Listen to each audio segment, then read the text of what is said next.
This is the story of Staff Sergeant Michael Aruth, a B-17 tail gunner who became the highest-scoring aerial gunner in the entire United States Army Air Forces during World War II.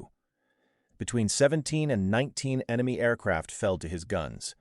He earned the Distinguished Service Cross, and he walked away from some of the most brutal air combat over Nazi Germany. What makes his story both remarkable and messy is this. Unlike fighter pilots whose victories got carefully documented and verified, bomber gunner kills were almost impossible to confirm. A typical B-17 defensive formation might have a dozen gunners all firing at the same enemy fighter simultaneously, and even if everyone watched the plane go down, nobody could say for sure whose bullets actually brought it down. The Army Air Forces actively discouraged individual gunners from thinking of themselves as aces because they wanted crews working together as teams, not individuals hunting personal glory. Michael Aruth's name still stands at the top of the list, credited with more enemy aircraft destroyed than any other American bomber gunner in the war. So how do we separate what actually happened from legend? What can we verify about a man whose achievements sound almost too extraordinary to believe? Let's dig into what we actually know about the tail gunner who became an ace against all odds. Born on July 31, 1919, Michael Louis Aruth entered military service in his early 20s as part of that generation of young Americans who ended up bearing the weight of war in Europe and the Pacific. Army serial number 31,128,966 identified him in the records, and after training as a gunner, he climbed to Staff Sergeant before later advancing to Technical Sergeant. The 527th Bombardment Squadron became his assignment, part of the 379th Bombardment Group, a heavy bomber unit that would fly B-17 Flying Fortresses from England straight into the heart of Nazi Germany. The 379th Bomb Group carved out a special place in 8th Air Force history, because no other unit matched their output. Based at RAF Kimbolton in Huntingdonshire, England, they flew more sorties than any other bomb group in the 8th Air Force and dropped more bombs than any other group, earning the tail code Triangle K, while their 4 squadrons, the 524th, 525th, 526th, and 527th, all stayed active throughout the entire war. Aruth's squadron, the 527th, marked their aircraft with FO, a designation that would become familiar to Luftwaffe pilots who learned to recognize which bombers carried the most dangerous gunners. Between April and May of 1943, the group arrived in England when air crews flew their B-17s across the North Atlantic in April, while ground personnel crossed by ship in May. May 29, 1943 brought their first combat mission, targeting the submarine pens at Saint-Nazaire, France. And that first mission delivered a brutal introduction to what was coming, because in just their first 2 missions, they lost 9 bombers. 9 crews, 90 men, gone in the opening days of their combat operations. Michael Aruth climbed aboard a B-17F Flying Fortress carrying serial number 4229896, an aircraft with a name painted on its nose, Tondelayo. Understanding what Aruth faced means understanding what the B-17 tail gunner position actually demanded from a man, and why it earned a reputation as one of the deadliest jobs in the entire war. Many accounts call it the loneliest job in the entire war, and for good reason. Working completely alone, separated from the rest of the crew by 40 feet of aluminum fuselage, the tail gunner sat in a cramped compartment at the very back of the aircraft with 2 Browning M2 50-caliber machine guns pointing backward through a plexiglass window. The space itself measured roughly 4 feet wide and 5 feet long, barely enough room for a man to move, and every inch of it served a specific purpose. A bicycle-style seat gave the gunner something to perch on during hours-long missions, though calling it comfortable would be generous at best. Temperature at 25,000 feet dropped to 60 degrees below zero, and an electrically heated suit became the only barrier between survival and death by hypothermia. When that suit malfunctioned, which happened more often than anyone wanted to admit, frostbite could claim fingers and toes in minutes. The position itself functioned as a death trap because German fighter pilots preferred attacking from the rear, which meant the tail position absorbed the first bullets. Tail gunners died faster than anyone on the crew except for ball turret gunners. And when a Messerschmitt Bf 109 or a Focke-Wulf FW 190 came screaming in from behind with guns blazing, the tail gunner faced the bullets first and often died first. Luftwaffe pilots understood the geometry perfectly. Approaching from behind gave them the longest possible firing window, and a fighter closing at 350 miles per hour from the 6 o'clock position had nearly 10 seconds to aim and fire before passing the bomber. The tail gunner had those same 10 seconds to hit a target moving at combined speeds approaching 600 miles per hour, and most tail gunners never got the chance because German cannon fire shredded the plexiglass bubble, killed the gunner, and disabled the tail controls before American guns could return fire. Summer of 1943 brought particularly brutal losses for bomber crews, as American fighters like the P-47 Thunderbolt could escort the bombers partway into occupied Europe before fuel limitations forced them to turn back over Belgium or France. Deep into Germany, for the final and most dangerous portions of each mission, the bombers flew completely alone. The Luftwaffe knew exactly when the escorts turned back, waited for that moment, and then attacked in coordinated waves that could number dozens or even hundreds of fighters converging on a single bomber formation. Aruth watched it happen on his earlier missions, saw B-17 Secunda flying in formation suddenly take hits to the tail section, watched as bombers fell out of formation trailing smoke while parachutes bloomed in the sky, counted them, and knew when the tail gunner wasn't among the men who got out. Before we get to what made Michael Aruth different, you need to understand what the average bomber crew faced in the summer of 1943. The statistics told a grim story that every airman knew by heart, even if they didn't talk about it. Survival wasn't just difficult, it was statistically unlikely, and the math worked against everyone who climbed into a Byte 17. Bomber crews in 1943 were expected to complete 25 missions before they could rotate home, and that number wasn't chosen because it represented a safe or reasonable tour of duty, but because it was roughly the point where the odds of survival dropped so low that sending men on additional missions became pointless. Most crews never made it to 25, and everyone knew it. The 379th Bomb Group's early losses painted the picture clearly. 9 bombers gone in the first 2 missions, and the bleeding continued through June and July of 1943 as German fighters exploited every weakness in American defensive tactics. Tail gunners absorbed some of the worst casualties because their position made them the first target in the most common attack pattern, and training doctrine at the time actually made things worse by teaching gunners to conserve ammunition and wait until enemy fighters closed to 300 yards before opening fire.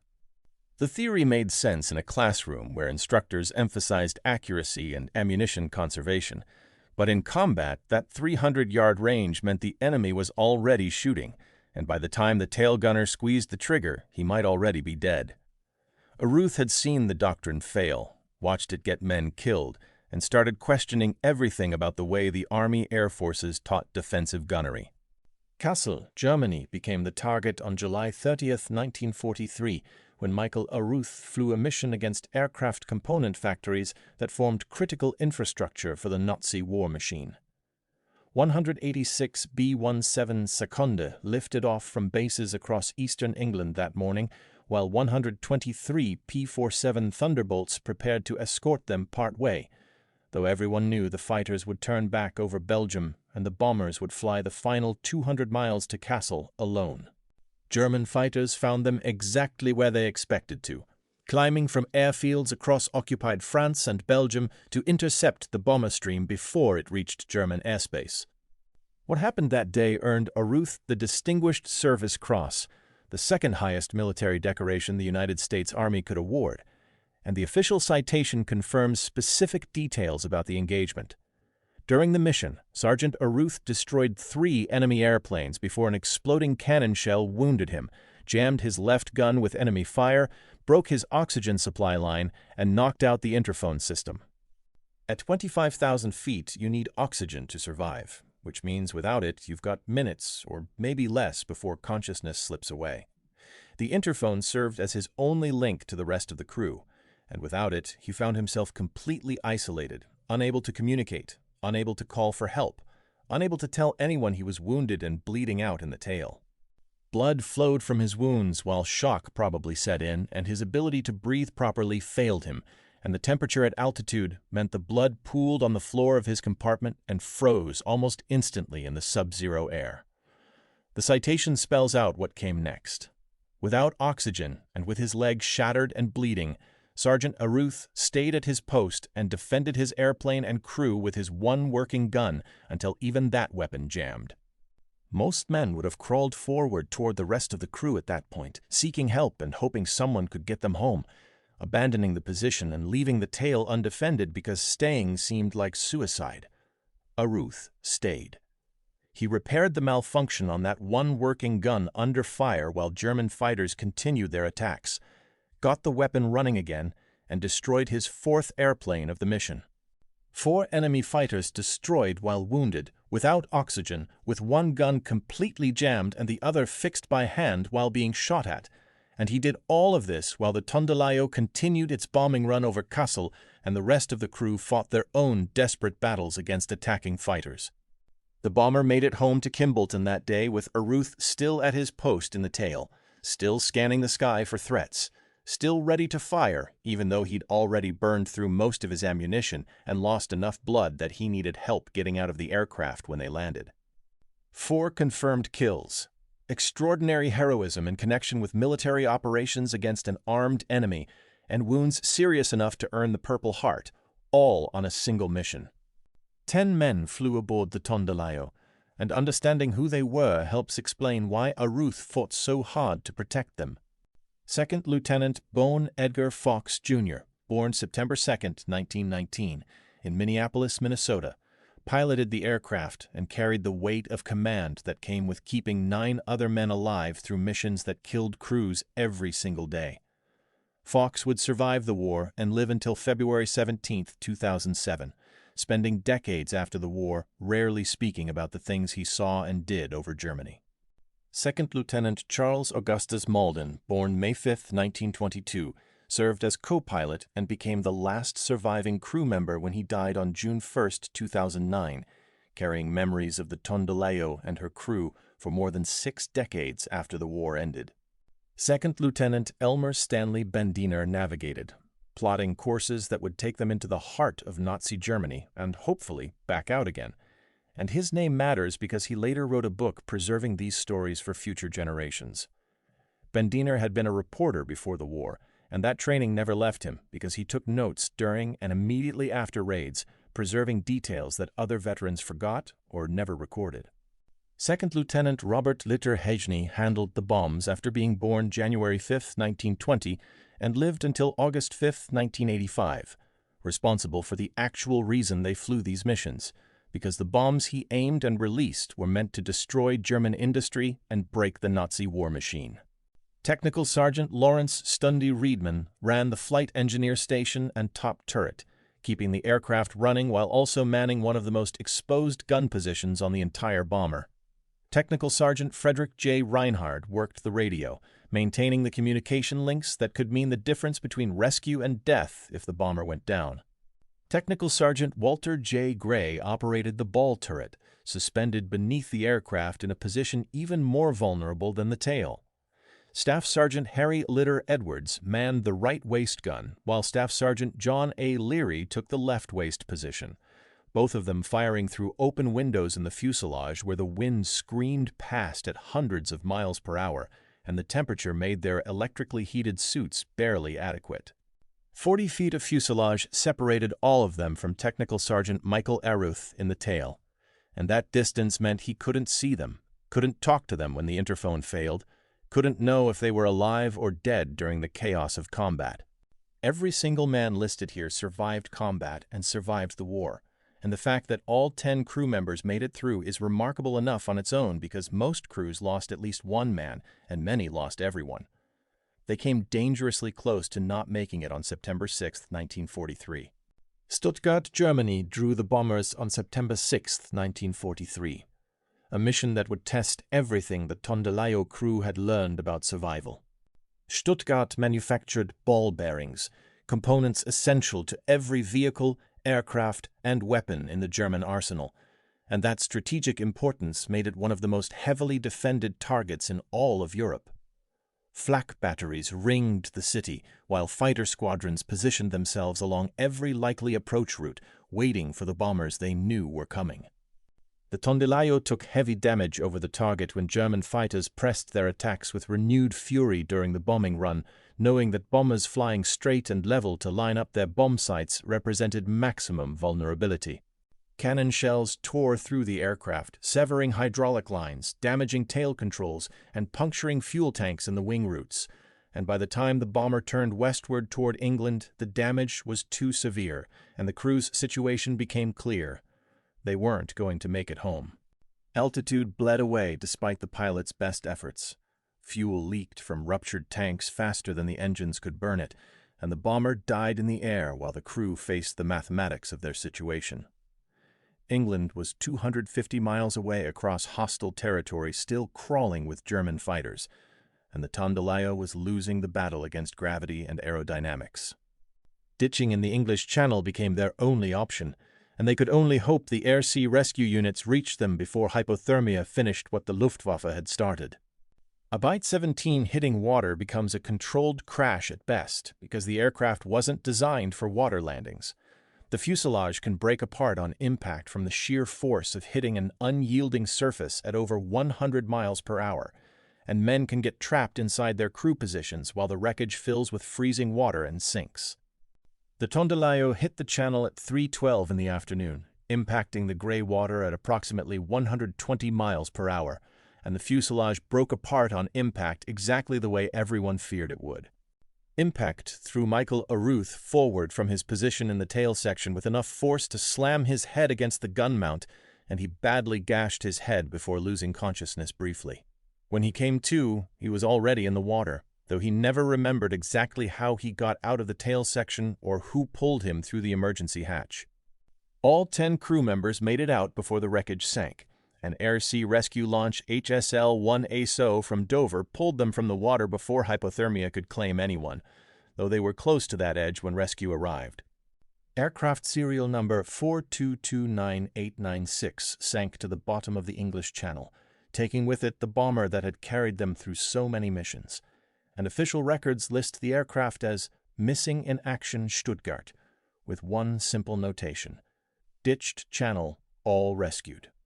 Head injuries from the ditching created consequences for Michael Aruth that wouldn't fully appear until later, when he returned to flight status and flew 3 more missions after recovering from his wounds, before complications from the head wound forced medical officers to ground him permanently in late September. Recurring headaches and vision problems made continued combat duty impossible, and the doctors had no choice but to pull him from flying status, even though he wanted to continue. Combat was over for him, ending his war at a point when the 8th Air Force was still suffering its worst losses and needed every experienced gunner it could keep in the air. 17 enemy aircraft fell to Michael Aruth, according to his official record, by the time medical officers grounded him, though some sources credit him with 19 aerial victories, and other estimates push the number above 20. Pinning down the exact number runs into problems that go way beyond sloppy record-keeping because, as one military historian put it, aerial victories attributed to specific gunners remain even more suspect than fighter pilot claims for one simple reason: multiple guns from several different aircraft all fired at the same target. A German fighter making an attack run on a Bite 17 defensive box formation didn't face just one gunner, but dozens, as the top turret gunner, ball turret gunner, waist gunners, and tail gunner all opened fire simultaneously, while gunners on neighboring bombers also tracked the same target and squeezed their triggers. When the enemy fighter went down trailing smoke and fire, whose bullets actually killed it? Maybe the pilot who saw smoke from the engine scored the hit, or maybe the gunner who struck the wing did it, or maybe the man who killed the pilot deserves credit.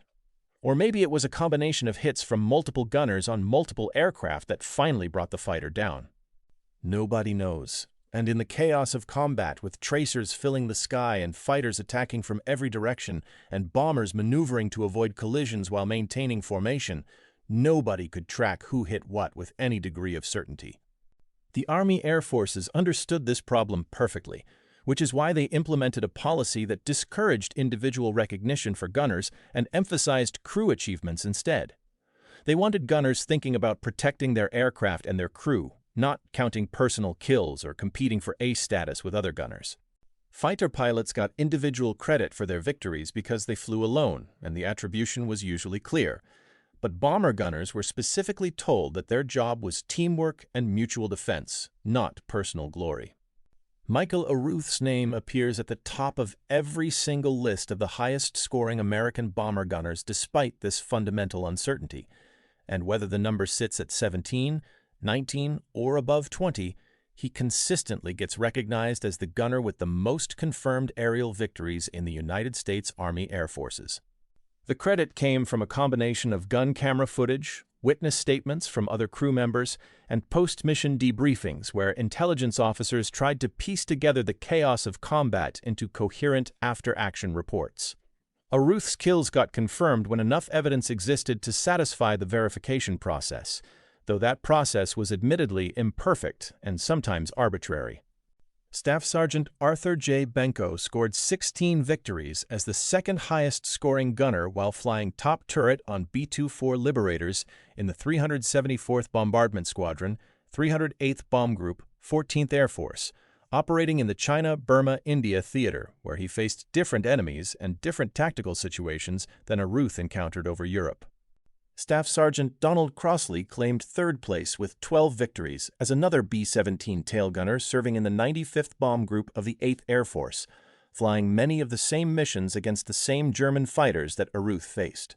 Benjamin Warner, a waist gunner, holds the record for the highest single mission score after shooting down 7 German fighters on July 5, 1943, during one bombing mission, an achievement so extraordinary that it earned him the Distinguished Service Cross and made his name legendary among bomber crews. Warner's total score reached 9 victories, but that single mission where he destroyed 7 fighters in one day remains one of the most remarkable feats of aerial gunnery in the entire war. Staff Sergeant John B. Quinlan scored 5 victories as tail gunner on the famous B-17 Memphis Belle before adding 3 more flying B-29s against the Japanese, for a total of 8. And his service on the Memphis Belle meant his story got told in ways that most bomber gunners never experienced. Michael Aruth's 17 or 19 confirmed kills put him ahead of every one of them, making him the highest-scoring bomber gunner in American military history. Awards and decorations paint a clear picture of what Michael Aruth accomplished during his service, and the medals he earned tell the story of a gunner who went far beyond normal expectations.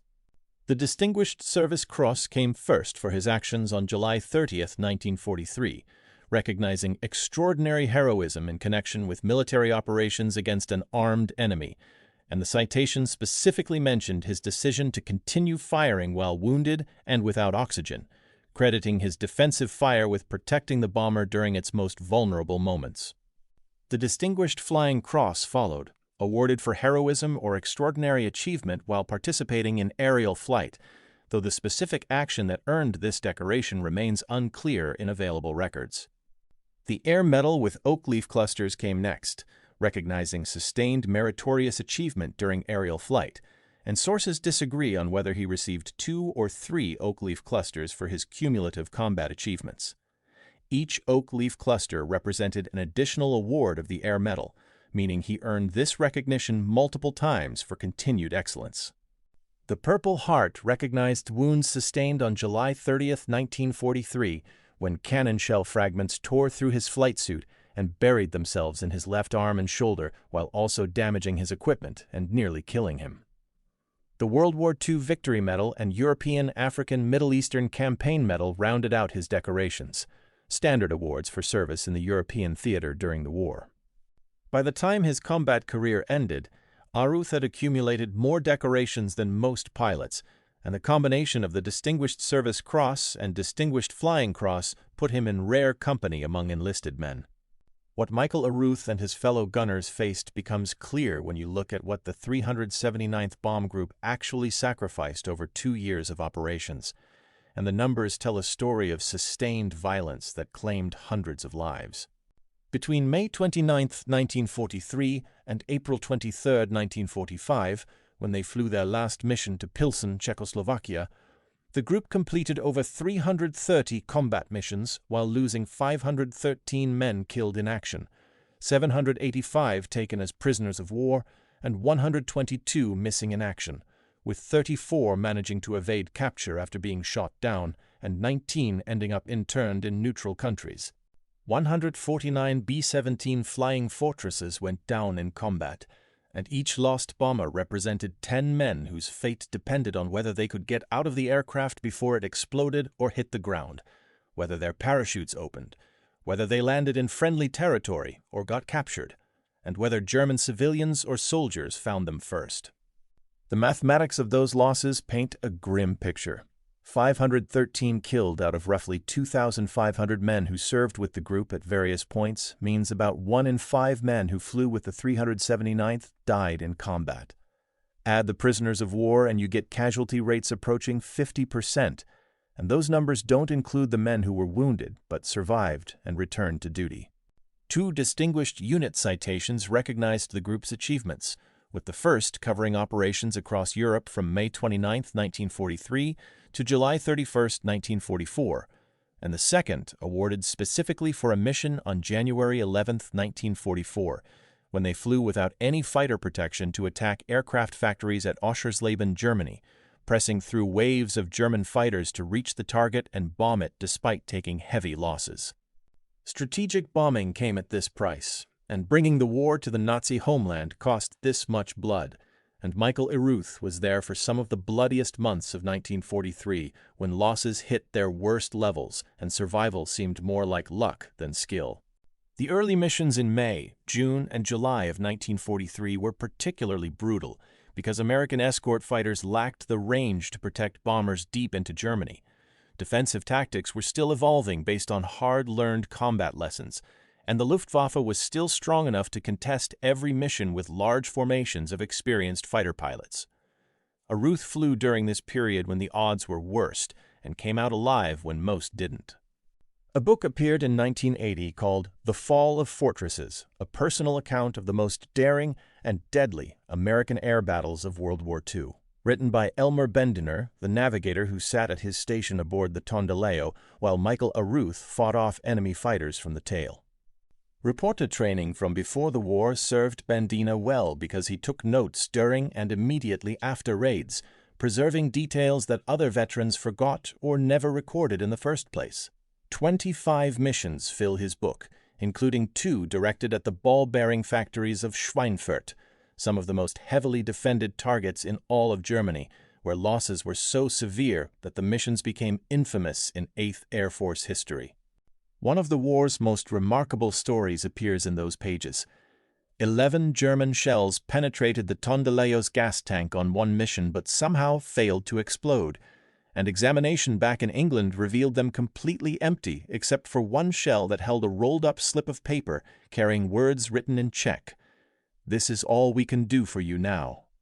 Czech forced laborers working in German munitions factories sabotaged the shells meant to kill American airmen in a quiet act of resistance that saved lives, risking execution if they were caught, but doing it anyway because it was the only way they could fight back against the Nazi occupation.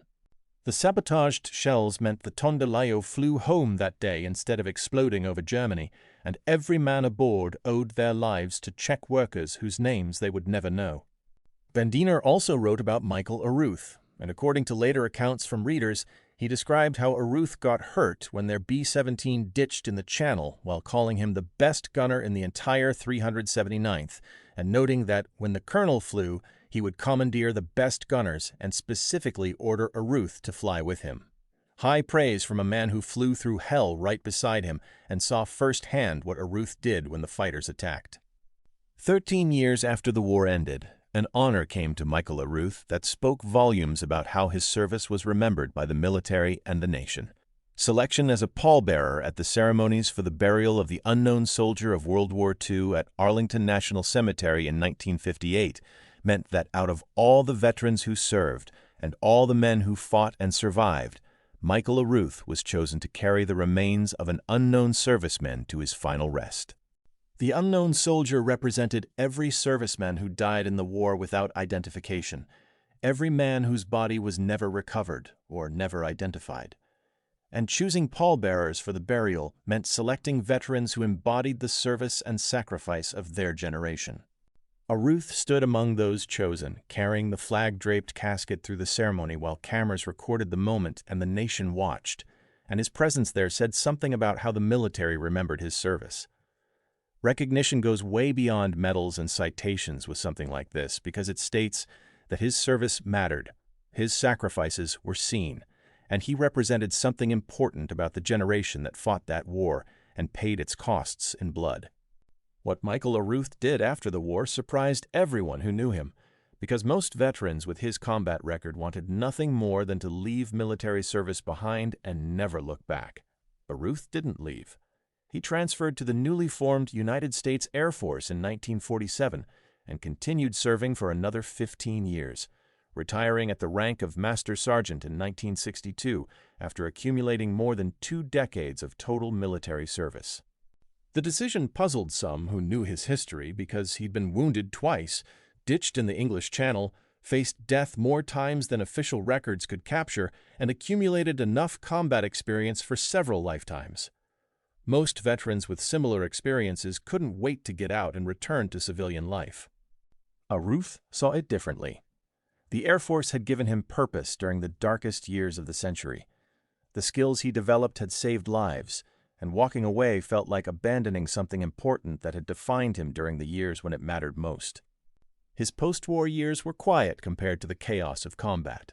He married, raised a family, and rarely spoke about his combat experiences because, like many veterans of his generation, he believed that those who had not been there could never truly understand what it meant to sit in the tail of a B-17 while German fighters attacked. The medals stayed in a drawer, the memories stayed locked away, and life moved forward one day at a time.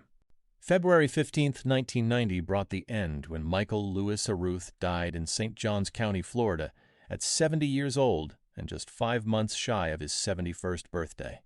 National Memorial Cemetery of Arizona in Phoenix received his remains, and his grave sits in Section 29, Site 45, where the headstone lists his rank, service branch, and war, without mentioning the 17 or 19 fighters he destroyed, or the Distinguished Service Cross, or the mission where he kept firing with one gun while wounded and without oxygen, or the ditching in the Channel, or being chosen as a pallbearer for the unknown soldier.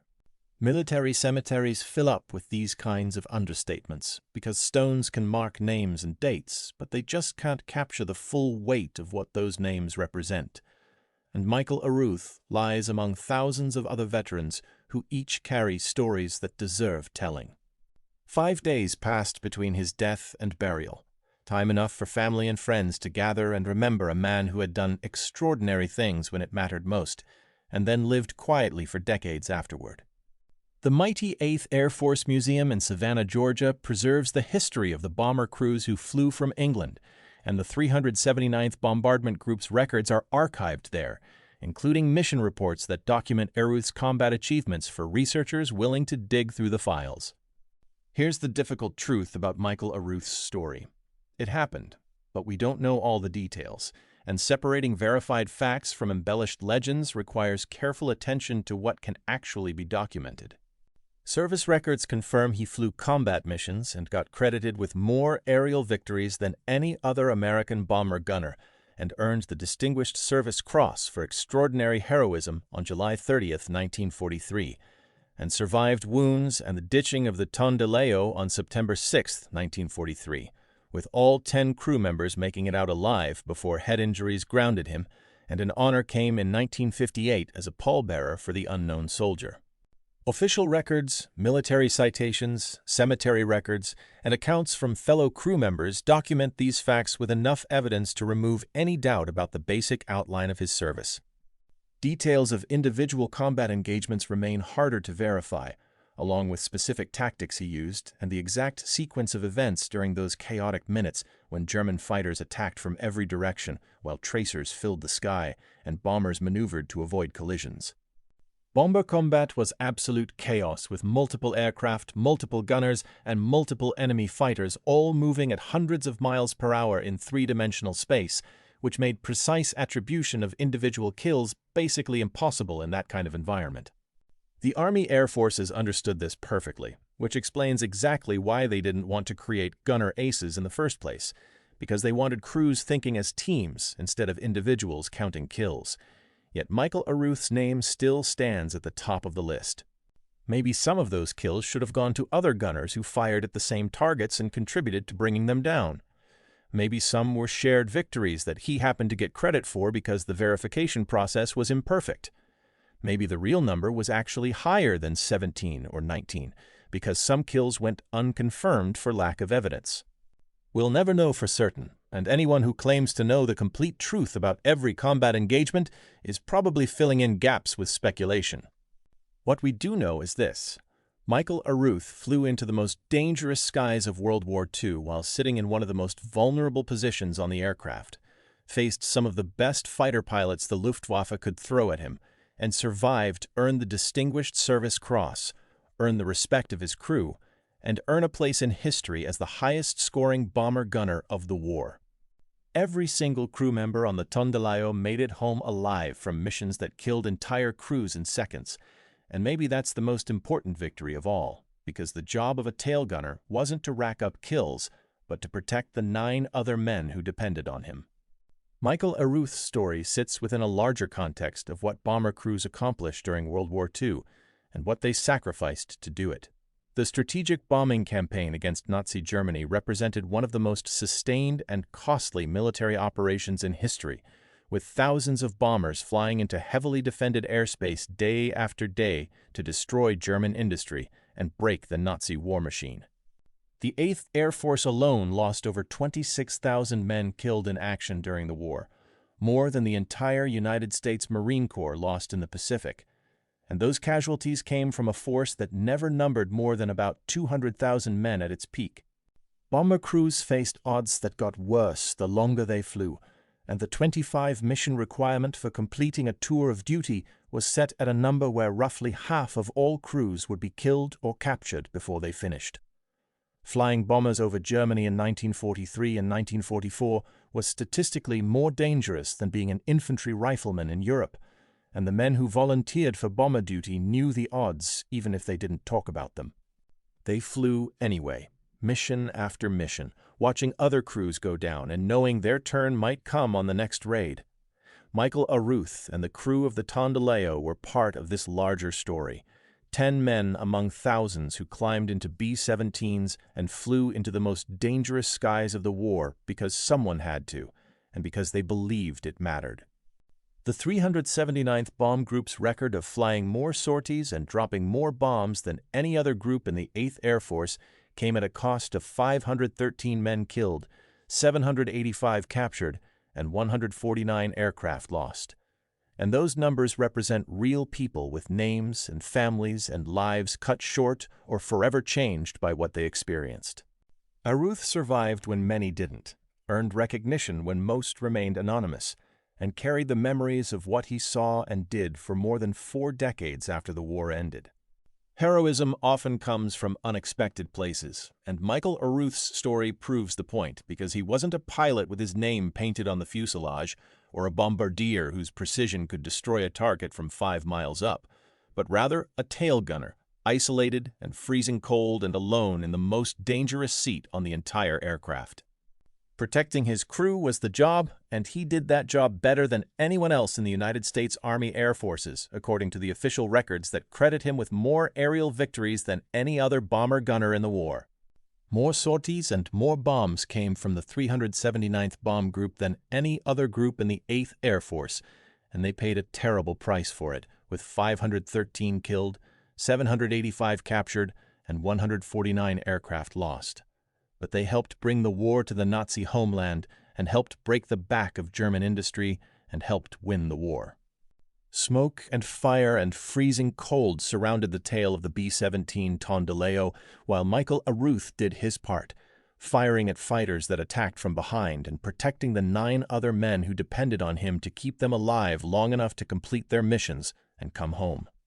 Records remain incomplete, Details stay uncertain, and the exact number of his victories will always spark debate among historians who understand how difficult it was to attribute individual kills in the chaos of bomber combat. The Distinguished Service Cross doesn't lie, and the Purple Heart doesn't lie, and the testimony of his fellow crew members doesn't lie. And those sources all confirm that Staff Sergeant Michael Lewis Aruth did extraordinary things when it mattered most. He was the highest-scoring bomber gunner of World War II, selected as a pallbearer for the Unknown Soldier, and honored by his crew as the best gunner in the 379th Bomb Group. That's a legacy worth remembering, and his story deserves to be told, even if we can't verify every detail of what happened in the tail of the Tondilayo during those desperate minutes when German fighters attacked and survival depended on skill, courage, and maybe a little bit of luck. The B-17 tail gunner position no longer exists because the aircraft that carried men like Aruth into combat have mostly vanished, reduced to museum pieces and memorial displays. But the principles he demonstrated endure. Aggressive action over passive defense, protecting your crew above all else, and the willingness to keep fighting even when wounded and alone and facing odds that should have killed you. Staff Sergeant Michael Lewis Aruth lived those principles at 25,000 feet over Nazi Germany in the summer of 1943, earned the right to be remembered for it, and his name stands at the top of the list where it belongs.